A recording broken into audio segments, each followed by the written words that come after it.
E, queridos, nós estamos nesse dia, findando 21 dias de jejum e oração. Perseveramos, batalhamos e vencemos no Senhor Jesus, amém? Nós vencemos no Senhor Jesus.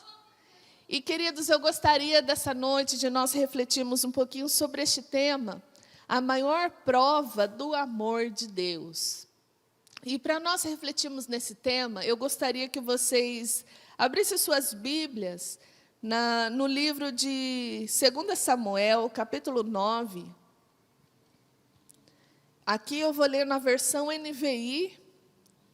No telão também vai ser colocada nessa versão, mas você pode acompanhar aí na sua Bíblia, 2 Samuel, capítulo 9. Nós vamos ler do verso 1 em diante, mas para situar os irmãos na história, é o seguinte: o povo de Israel não tinha uma monarquia, não tinha um rei. Não sei se você já assistiu a um desenho animado, né? Ou então aquele filminho da Record sobre a travessia do povo de Israel no Mar Vermelho, como eles venceram no deserto, como que eles chegaram à Terra Prometida. E passados anos, o povo exigiu do profeta Samuel um rei. E Samuel ficou indignado com o povo, porque Deus era o rei do povo, Deus era o Senhor soberano daquele povo. Mas o povo queria alguém para ir por eles nas guerras, alguém que levantasse a bandeira da nação. Então Deus fala para Samuel assim: olha, Samuel, não fique triste, porque não é a você que eles estão desprezando, é a mim, mas eu vou dar um rei para eles. E Deus escolhe então Saul. Você pode ler essa história ali no livro de 1 Samuel. Deus escolhe Saul. Saul, então, se torna o primeiro rei de Israel. A escolha de Deus.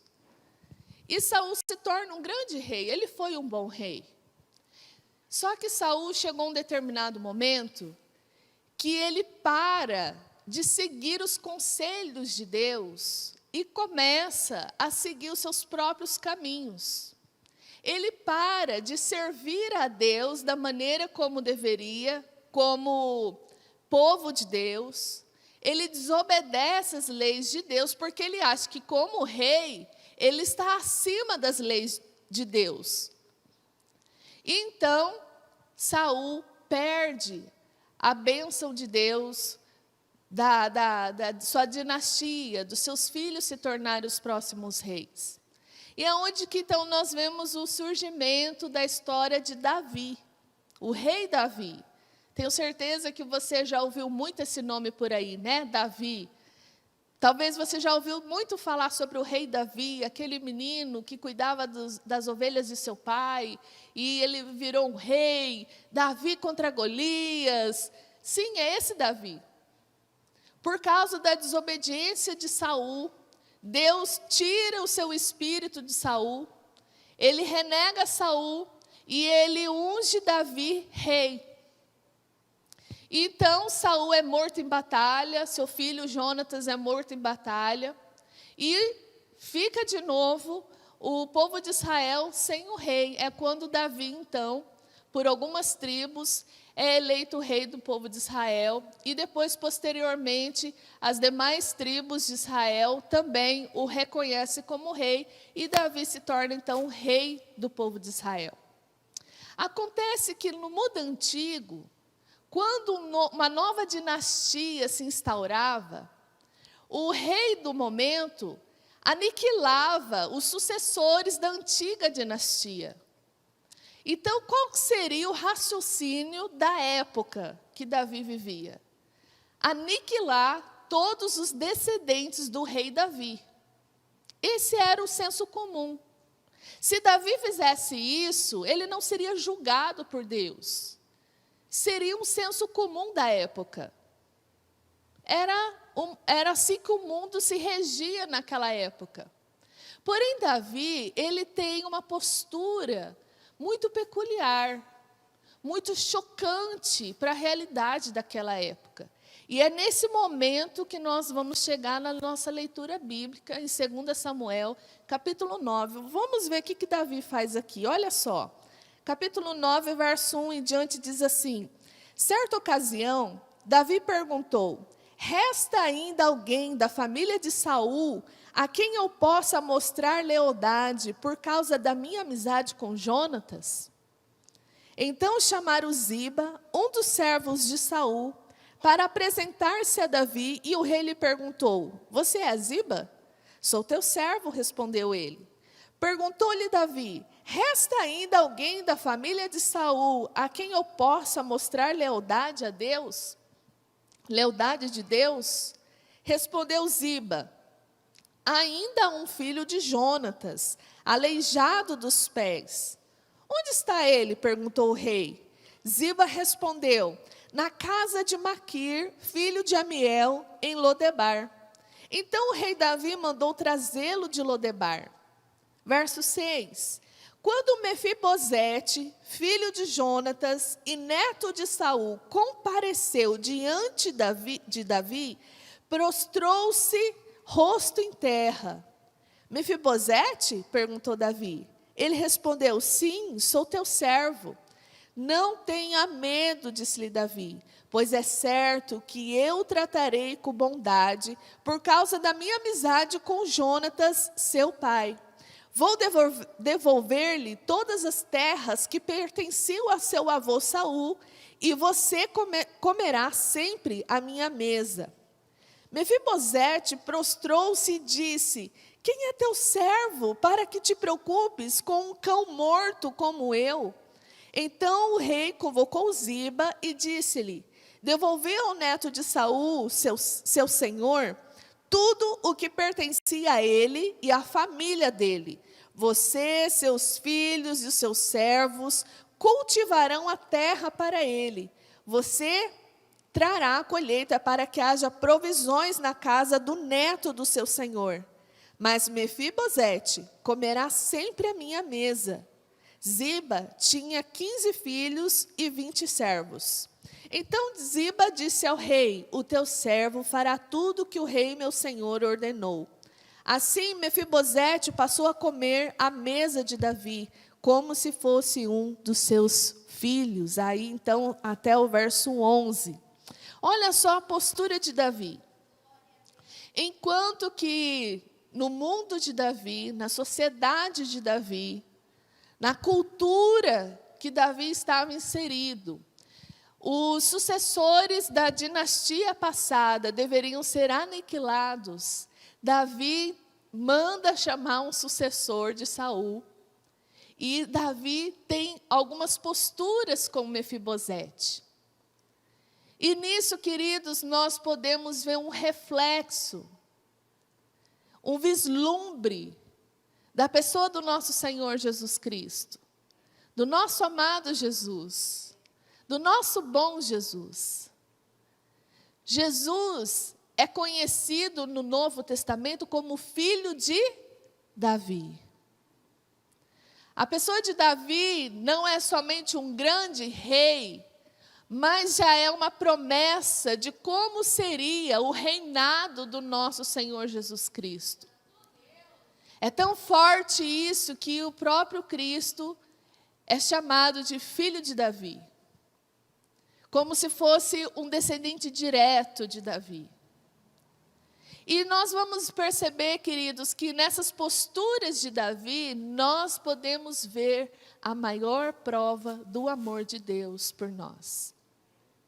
A primeira prova que nós podemos ver desse amor de Deus é que o amor de Deus por nós está além das nossas condições. Põe a mão assim no seu coração. Eu quero que você sinta o seu corpo físico. Porque muitas vezes quando nós falamos a respeito da palavra de Deus, nós pensamos em algo abstrato, fé. Mas nós somos seres humanos, um ser integral. Um corpo com alma, com espírito. Nós temos uma condição. Nós somos feitos de carne. Nós temos ossos. Esse corpo, se eu não cuido bem dele, ele fede. Esse corpo não é diferente do seu corpo. Não é diferente do corpo dos coreanos. Não é diferente do corpo dos russos. Não é diferente do corpo dos indígenas. Esse corpo, se eu não cuidar bem dele, é só podridão. Todos nós somos assim, nós temos uma condição. E nessa condição nós vemos o amor de Deus por nós. Porque qual era a condição de Mefibosete? Ele carregava em si uma marca de morte. Porque o seu avô, que era o rei, foi renegado por Deus. Se instaurou uma nova dinastia. Além de tudo isso, ele vivia numa situação muito precária. Aqui o texto nos diz que Mefibosete era aleijado dos pés. Lá em 2 Samuel, se eu não me engano, capítulo 4, conta como ele ficou aleijado. Ele era pequenininho, um bebê ainda, e a sua babá ia correr com ele, fugir com ele, para ele não ser morto. Nessa fuga, ela deixa ele cair. E então, ele quebra os pezinhos, e naquela época não existia medicina moderna. E ele fica aleijado dos pés. E a Bíblia diz que ele vai morar em Lodebar. Onde que é Lodebar? Muito longe da capital do reino, Jerusalém, muito longe. A palavra Lodebar em hebraico significa sem pasto. Ou seja, era um lugar deserto, árido, só poeira e pedra. Ninguém que era próspero morava lá, era um lugar infrutífero. Para os irmãos conseguirem ter uma dimensão, sabe quando a gente fala assim, um lugar esquecido por Deus? Lodebar tem essa referência na Bíblia, um lugar esquecido por Deus. E os estudiosos bíblicos afirmam que só moravam em Lodebar pedintes, mendigos, andarilhos, pessoas com deficiências físicas que eram rejeitadas na sociedade. E lá em Lodebar, ele era cuidado por uma outra pessoa. Maquir, se eu não me engano, o nome dele, Maquir. Provavelmente o Maquir era um mendigo, um pedinte. Então, olha só a condição de Mefibosete. Com um selo de morte na testa, porque se alguém descobrisse que ele era neto de Saul, poderia entregá-lo aos soldados do rei e ele ser morto.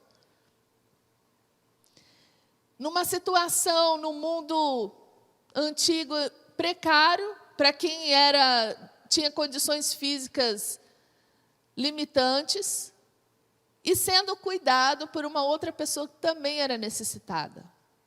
Essa era a condição de Mefibosete. E quando nós pensamos, queridos, ao nosso respeito, não ficamos muito longe disso. Porque Mefibosete foi convidado para estar na presença do rei, do grande rei Davi. Eu acredito que tinha chegado diante aos ouvidos de Mefibosete que Davi tinha matado um gigante. Talvez tinha chegado no ouvido de Mefibosete que Davi tinha seus 30 valentes. Cada um deles mataram os seus próprios gigantes, venceram os seus exércitos sozinhos. A milícia de Davi eram os caras. Valentes.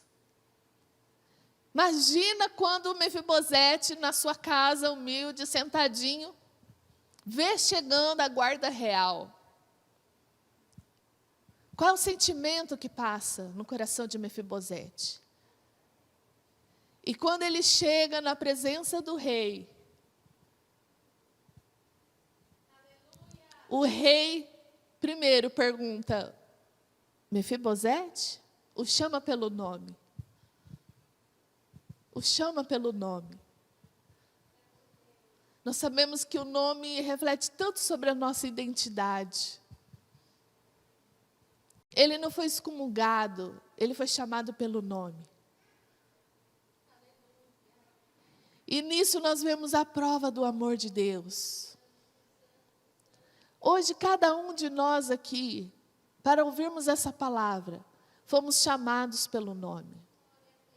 Cada um de nós, que estamos hoje ouvindo essa mensagem, alguém nos indicou, alguém nos viu, alguém nos enxergou e disse: vamos ouvir. Deus nos chamou de uma maneira muito pessoal. Por mais que a nossa condição, querido, seja uma condição limitante.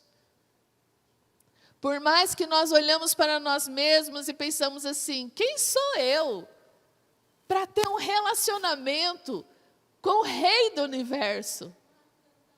É o Rei do Universo, não é o rei do país, não é o rei da minha nação, não é o rei do meu continente, é do universo.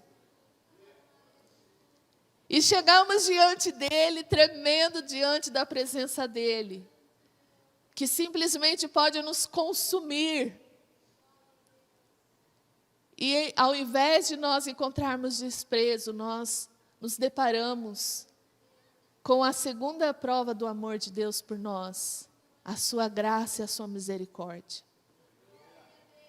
Deus não nega a nossa condição. Deus sabe aonde nos buscar. Ele sabe o esquecimento onde nós estávamos. Deus sabe o desprezo que nós vivíamos. Deus sabe a real situação da nossa condição. Um ser tão superior que deseja se relacionar conosco. Que simplesmente, se deixarmos de tomar banho um dia, já fedemos.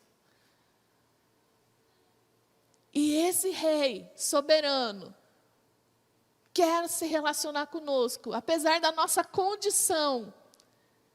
E quando nós estamos diante da presença dEle, Ele manifesta graça e misericórdia. É isso que nós podemos ver na história de Davi, lá nos versos 6 até o verso 7, quando Davi encara Mefibosete. E é interessante que o escritor do livro de segundo livro de Samuel, ele faz questão de colocar a origem de Mefibosete. Olha lá o verso 6.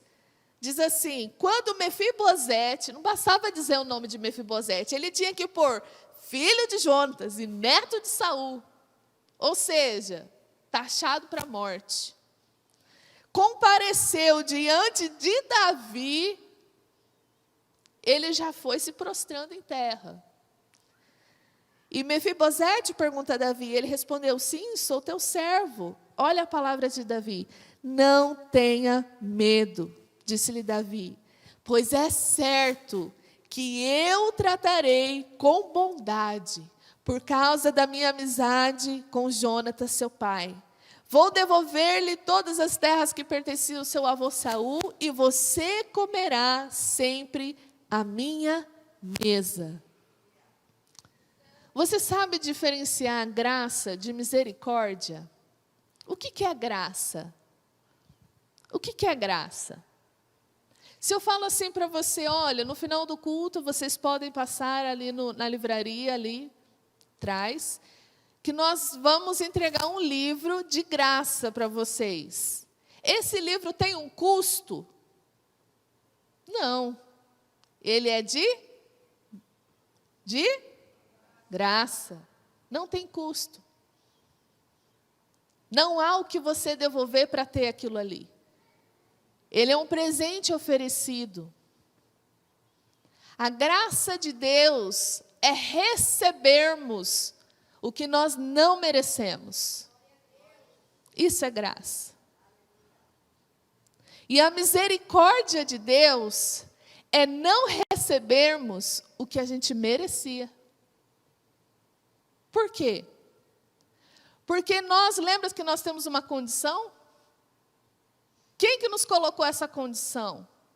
Lá atrás, no Jardim do Éden, o primeiro humano decidiu viver longe de Deus, viver das suas próprias leis, assim como Saul. E isso imprimiu em nós uma condição de pecado. Hoje o bebezinho que está nascendo, nesse momento, numa maternidade, ele é puro. Porém, ele está já debaixo de uma condição de pecado. E essa condição de pecado nos torna inaceitáveis diante da pureza de Deus. Temos essa condição sobre nós. Lá no Éden, no começo de tudo, Deus avisou a Adão: se você pecar, você vai morrer. E hoje nós carregamos esse estigma de morte. Já parou para pensar por que a humanidade ainda não se acostumou com a morte? Já parou para pensar nisso? Nós vamos aí para mais de 2000 anos depois de Cristo. E a humanidade ainda não se acostumou com a morte, é inaceitável. Não existe uma cultura que aceite a morte. Por quê? Porque nós fomos criados para ser eternos. Deus, quando criou o homem e a mulher, Deus os criou para ser eternos. Mas, por causa da desobediência do primeiro homem, imprimiu sobre nós essa condição de morte. Nós merecíamos a morte. Então a culpa é de Adão e agora eu vou ter que levar a culpa de Adão? Todos os dias nós temos escolhas.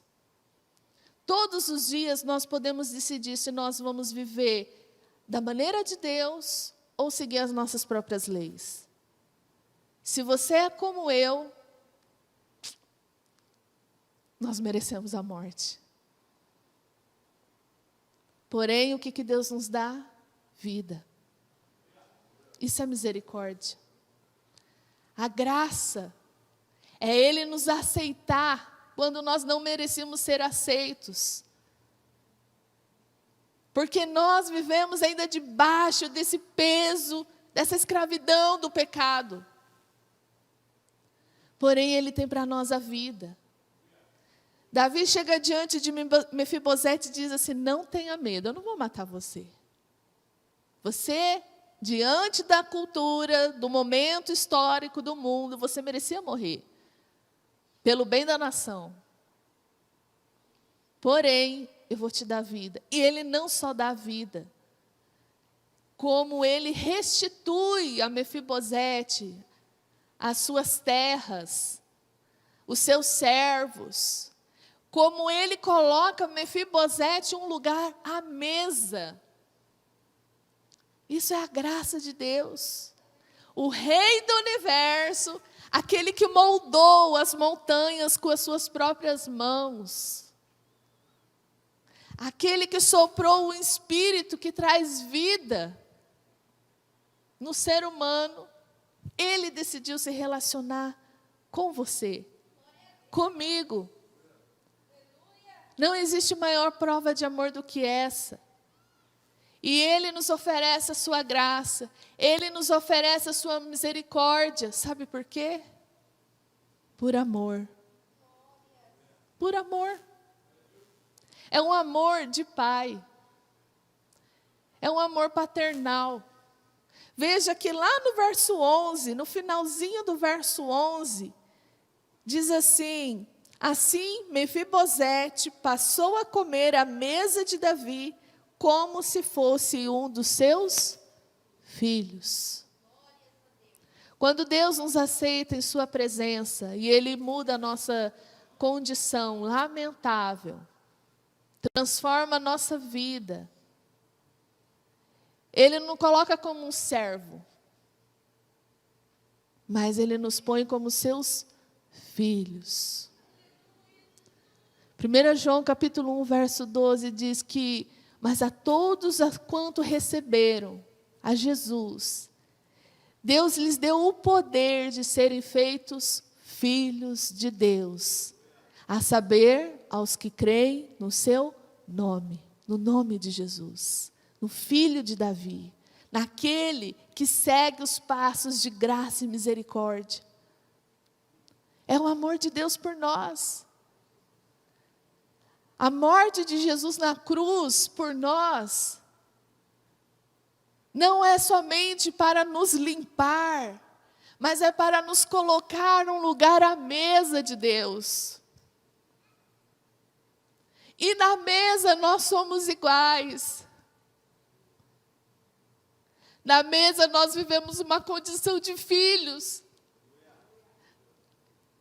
Na mesa não tem miséria. Mas nós sabemos que debaixo da mesa os nossos pés são tortos. Nós sabemos que debaixo da mesa há imperfeição, a humanidade, a falha de caráter. Ainda assim, Ele nos dá um lugar à sua mesa. Como filhos, como amados, tirados da terra do esquecimento e chamados pelo nome. O Rei do Universo, manifesta a sua maior prova de amor ao desejar um relacionamento com um cão morto, uma condição miserável, que Ele vê valor, que Ele ama, Para terminar, queridos, eu gostaria de ler com vocês Romanos, capítulo 5. Romanos, capítulo 5, nós vamos ver o verso 8. Romanos, capítulo 5, verso 8, diz assim: mas Deus demonstra seu amor por nós. Como? Cristo morreu em nosso favor, quando ainda éramos pecadores. Deus sabia a nossa condição. Deus sabia das nossas crises. Deus sabia dos nossos questionamentos. Deus sabia da possibilidade de nós não aceitarmos a sair do nosso estado de miséria. Ainda assim, Jesus veio correndo do céu para entregar sua vida por nós, para mostrar a sua graça, para mostrar a sua misericórdia, e entregar a sua vida em nosso lugar. Se alguém tem que morrer, que eu morra, por amor a nós, quando nós ainda éramos pecadores. É a maior prova do amor de Deus. Ele não pede condições, Ele não pede garantias. Ele só tem um amor escandaloso por nós. Imagina o escândalo que foi, na época de Davi, ele aceitar uma pessoa com uma imperfeição à sua mesa. Imagina os nobres que se assentavam à mesa, vendo Mefibosete chegar e se assentar numa colocação como filho. Que amor escandaloso. E assim foi até o fim dos seus dias. Mefibosete vivendo nessa condição de amor. Queridos, quando nós olhamos para nós mesmos, nós somos como Mefibosete e muitas vezes o que nós vemos não nos agrada. E por não nos agradar, nós pensamos que nós não vamos ser aceitos por Deus. Eu quero aqui repartir meu testemunho com vocês. Eu cresci num lar cristão. Os meus pais já eram pessoas que entregaram suas vidas ao Senhor Jesus antes de eu nascer. Eu tive um ambiente de amor e carinho quando eu nasci. Fui muito amada, sou ainda muito amada. E eu cresci tão convicta daquele amor, daquela admiração dos meus pais. Os meus pais nos chamavam em casa, eu e a minha irmã, de princesinha. Porque eles diziam que nós éramos não filhas deles, mas filhas de Deus. E Deus é o rei do universo, então nós éramos princesinhas. Imagina uma criança viver nessa dimensão. Tudo de bom. Porém, quando eu entrei na fase escolar, eu me deparei com a sociedade. Viver fora do lar. Viver com o outro, viver com o mundo, uma demonstração do mundo que é a escola. E ali, queridos, eu comecei a perceber que as coisas eram diferentes. Que o amor, a aceitação, a admiração, o encorajamento que eu recebi em casa, não era o que eu ia receber da sociedade. Pelo contrário, do pré até o 2º ano do ensino médio, eu sofri bullying na escola. Todos os dias. Porque eu era muito magrinha e sempre tive olhos grandes, mas aí vocês imaginam eu mais magra ainda, o olho fica maior ainda, né?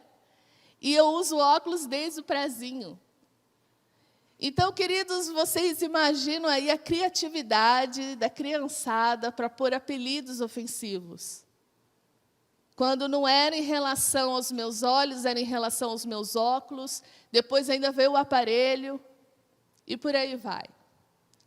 E todo dia, você ouvindo coisas depreciativas, você começa a acreditar naquilo.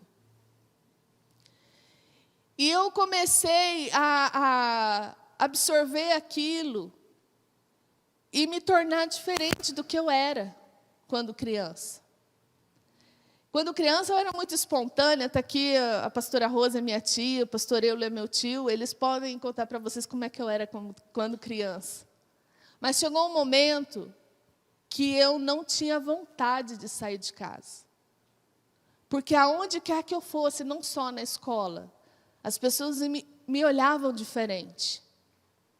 As pessoas cochichavam a meu respeito. As crianças puxavam a saia da mãe e apontavam o dedo para mim.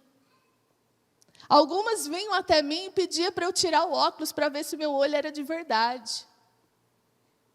E tudo aquilo foi mexendo com a minha identidade, tudo aquilo foi mexendo com a minha autoimagem a respeito de quem eu era.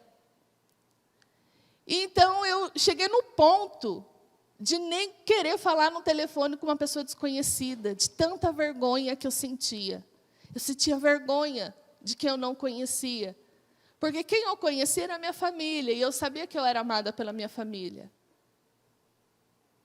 Alguns meninos se aproximavam e falavam que tinham intenção de namorar, eu não acreditava, eu achava que eles estavam tirando sarro de mim, estavam me humilhando ainda mais, porque eu achava que eu não era digna de ser amada.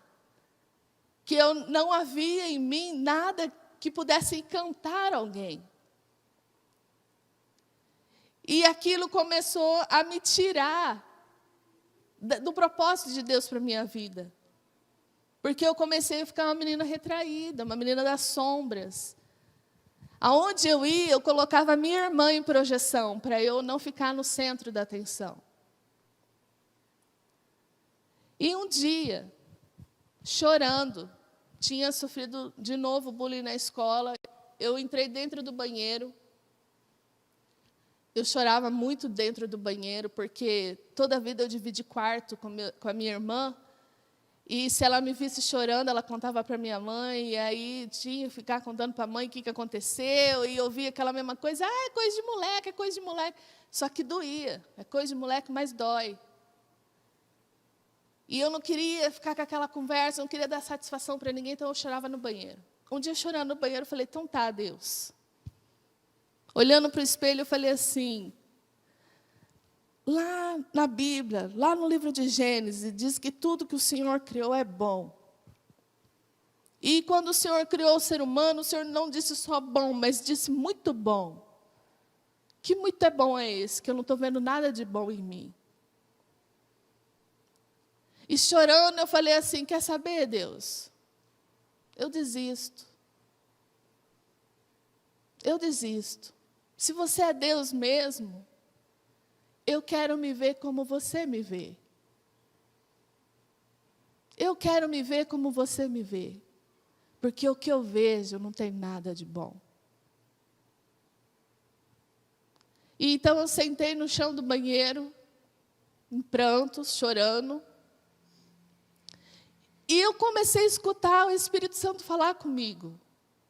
Não é uma voz, sei lá, a parte de nós. É como se fosse uma voz interna. Só que é uma voz, queridos, essa é a minha experiência, Deus pode falar com você de uma maneira diferente. Mas é uma voz que te confronta. Cara, eu estava em frangalhos. E Deus começou a me confrontar. Em vez dele me consolar, ele começou a me confrontar. E aquela voz ficou tão impregnada em mim, que eu comecei a fazer daquilo uma rotina, ir para o banheiro e falar com Deus. E toda vez que eu ia para o banheiro, falava com Deus, Deus falava comigo, e era uma voz que doía, mas ao mesmo tempo que doía, aquilo que Deus falava comigo, parece que Deus estava me limpando. A sensação que eu posso dizer hoje para vocês é como se você fosse para um médico com uma ferida infeccionada, e ele vai e põe o dedo lá na ferida para tirar toda aquela podridão, aquela dor, aí sai aquela coisa suja, misturada com sangue, porque machuca, parece que ainda mais. É a sensação que eu tive de Deus curando o meu coração, de Deus tratando a minha vida. E, queridos, o que eu posso dizer para vocês é que eu descobri a maior prova do amor de Deus. Eu descobri o quanto Deus me ama, quando eu descobri que realmente eu não era só aquilo que a molecada falava de mim, eu era pior ainda. Mas o amor dele nunca me deixou. Ele nunca deixou de me desejar. Eu fui uma filha planejada por Deus. E Ele tinha para mim um propósito. Realmente a minha condição era lamentável. Porém, aos olhos de Deus, eu era uma filha amada. Quando isso começou, queridos, não foi no final do 2º ano do ensino médio, onde eu parei de sofrer o bullying. Foi antes, mas foi um processo. E aquele processo foi tão bom, porque quando eu entendi o tamanho do amor de Deus por mim, as pessoas continuaram falando. Ainda até hoje, há crianças que pedem para eu tirar o óculos, mas não dói mais, não machuca mais, não interfere mais no meu coração, nos meus sentimentos, porque a confiança que eu tenho, a segurança que eu tenho nesse amor, de que o Rei do Universo me ama, e que aos olhos dele eu sou muito boa, é tão reconfortante, que não me importa o que o outro pensa, eu me importo com quem ele diz que eu sou. E Ele diz que eu sou filha amada. E Ele diz que eu sou livre. E Ele diz que eu sou perdoada. O Rei do Universo diz que eu tenho um lugar à sua mesa.